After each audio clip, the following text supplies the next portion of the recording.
welcome back to another one, guys.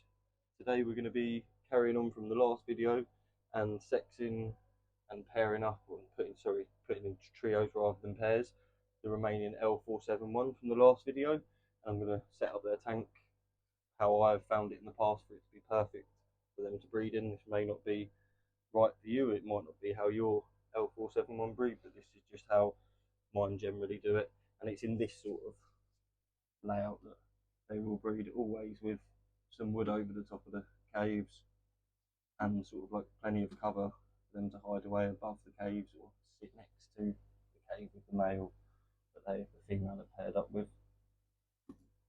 So let's get into the video and I'll show you some of these L471 and how to sex them. It's pretty much accurate at the size they are, but when they're younger it's very hard to sex L471. Let's get into it. Just thought I'd do a quick mid-water change welfare check on some of the young right now. They're all looking good. They all look good.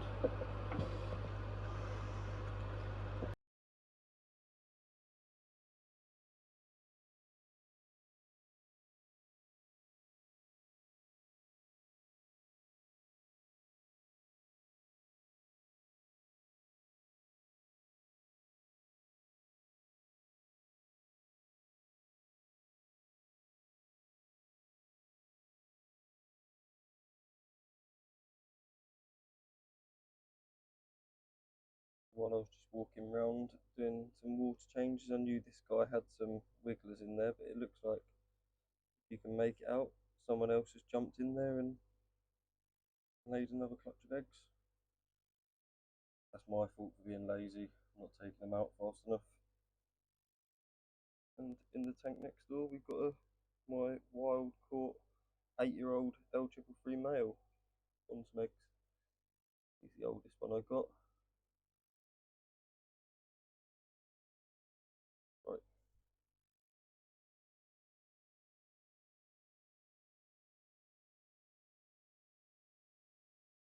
Get into pulling these 471. So just before we get into taking the adults out of that tank, I just wanted to do a water change, take out the moldy stuff out of this tank and rip out pretty much as much of that as I can get out, because I've thrown a clutch of L471 babies in here about 4 or 5 weeks ago now, maybe 6. As you can see in the centre of the frame, there's one just underneath that bulkwood moving around, and there's a few more that I've seen. And I'm just going to put them out so actually you can see what I've got and put them up for sale.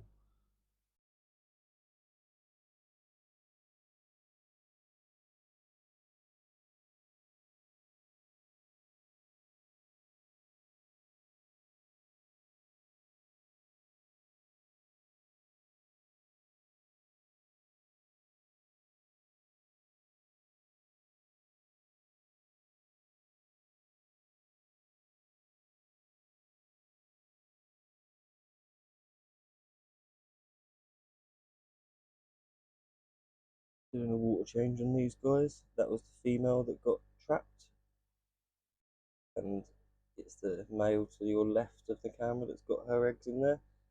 Don't want to terrorise her too much, but this group has just been so active since combining the two groups together and getting rid of all the other fish out of the tank with the leopard frogs. Definitely a right move to go, and with mine I always keep everything on one level like this. As I said in the last video, I have got some bits of wood to go across the top of this, as I like to keep this piece in the corner. It sort of provides a bit of cover for fish that have either been trapped or maybe had a bit of a scrap and just want to stay out of it for a while. I feel like that is pretty important for PLECOS, as they have somewhere to escape from the dominant male or the female that's potentially hassling them.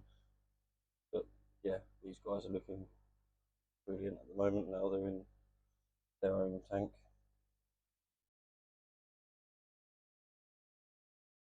Right, so I've completely gone back on everything I said I was going to do. I was going to put them in these 250 litre tanks spread out. Sorry, all the lights have gone off at the moment. Put them in these two 50-litre tanks spread out. Instead, I'm going to put it into this 90-litre OptiWhite all-pond solution tank. And yeah, I'm just emptying it out at the moment. There's a couple of little West African cichlids in there, but I'm going to empty that out and then get them all over in here, all 7 of them together. And I'll escape the tank how they like it.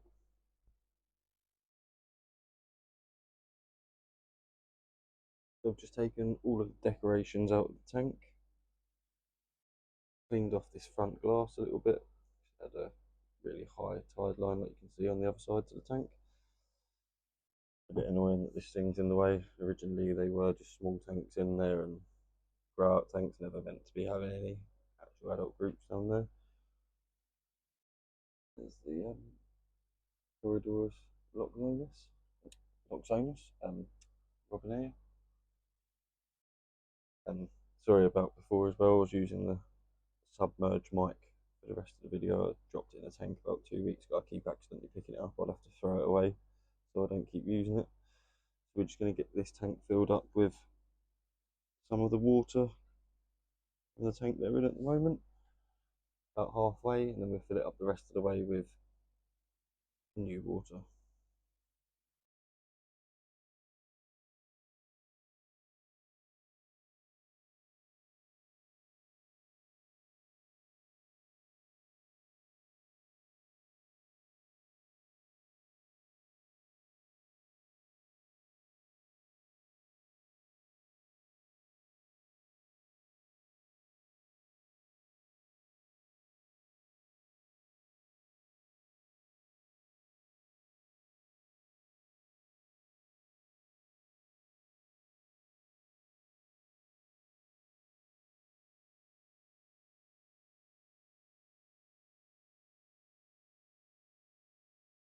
So as you just saw there in that little time lapse, we just got them all out of their tanks, sorry, and got some bad news here.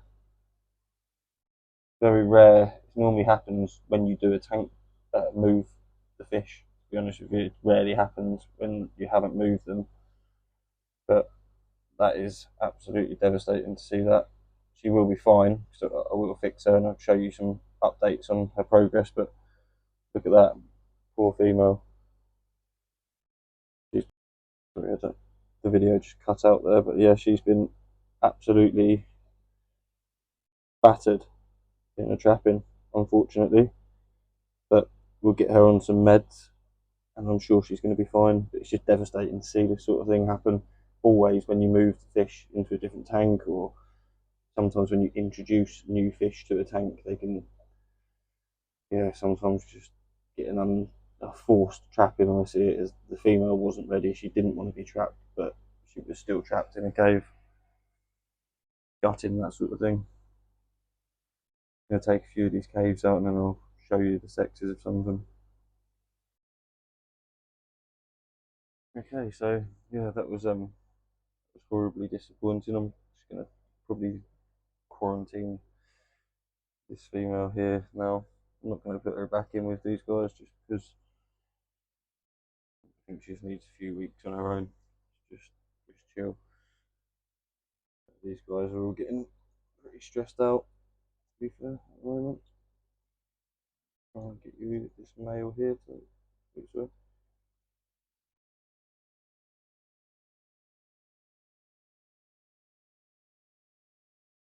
Okay. None of them want to play ball today. None of them want to be shown. Come out for show and tell. Okay, so this one here, right there, chill, chill, chill, chill.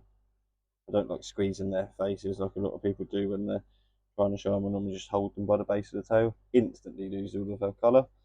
But this one here is a female, and she's got the smaller spikes on her face. With the females, you want to be looking for the smaller odontodes. Sorry, not odontodes. You want to be looking for the smaller odontodes, and females generally have a bigger gap between their fins, between the front fins and the rear fins, next to the base at the beginning of their tail. And this guy here, here's the big male, this one here.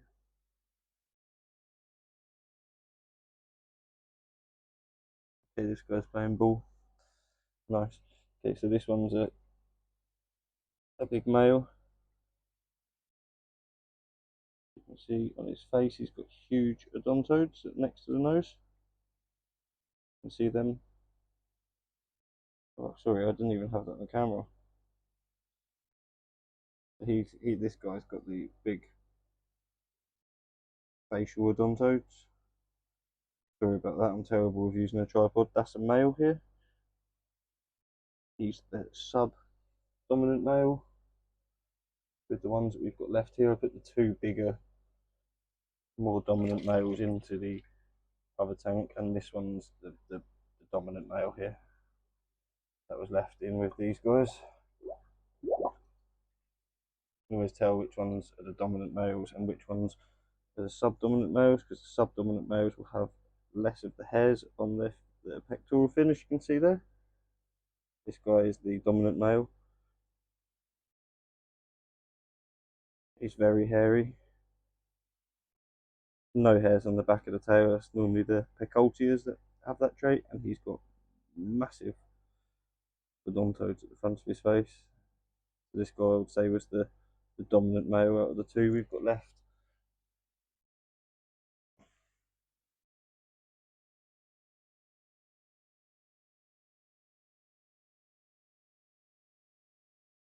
So I've just got them over into their new tank. I had to just get them over there and get them in, just because they're getting pretty stressed out. Yeah, another thing I was going to say was I just wanted to apologise on how poor my photography skills were with the tripod. It was absolutely terrible. This is how generally I set up all my pleco tanks for breeding. That's it, there's nothing more or nothing less to it. Most of the time it's just the right size caves, enough of them, and something covering the top of the cave.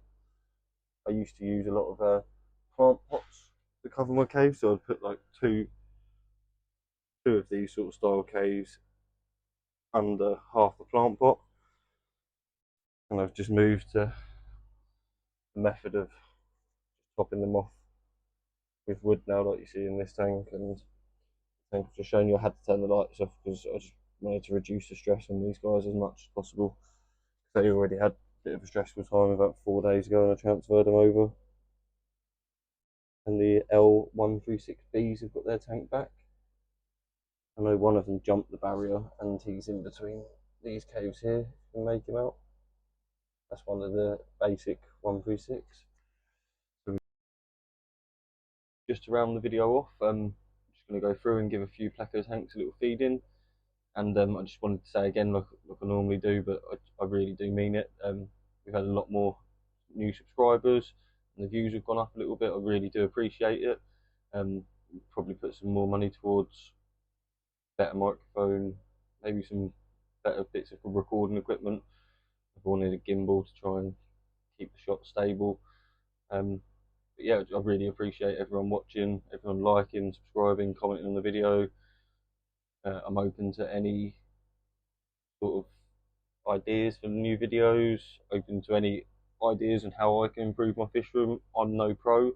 I've just learned off my own back over the last sort of 9 to 10 years, like, being in the hobby seriously. Yeah, let's give a few fish tanks a feed and round off the video in a good way. Right, so this is the L236 basic tank. Just going to give them a little bit of soft mussel sticks by Evo Foods. Oh no, this one is seafood mix soft sticks by Evo Foods. I love all the Evo Foods. They really keep all the fish in top condition and just keep them ready for spawning pretty much all the time.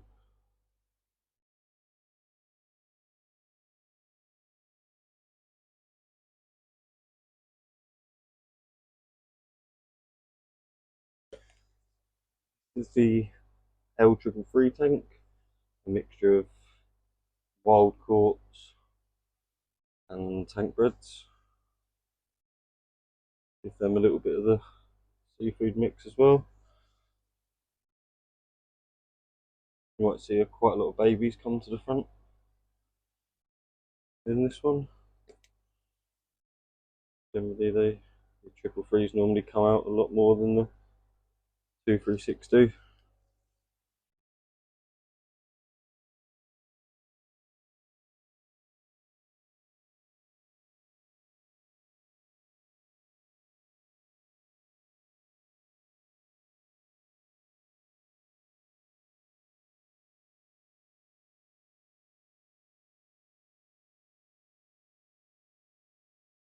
Can't see much at the moment, but there's quite a few leopard frog plecos, L002,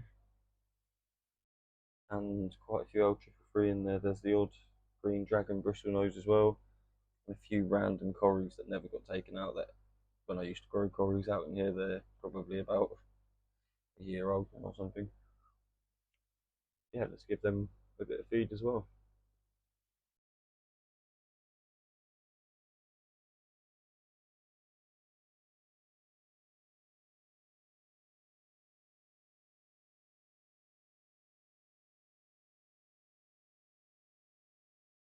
So no one really wanted to play ball then for the camera coming out for a feed, but I'll do a separate video just on feeding all of my tanks, and I'll feed them at their regular times and get 2 shots of each tank. So I normally feed them at about 6 o'clock in the morning, and then generally before I close the fish room up and go to bed, generally about 10:30 to 12 o'clock at night, I feed them, and they're always straight out and onto the food. So I'll get a good video of that. Thanks for watching, and I'll see you in the next one.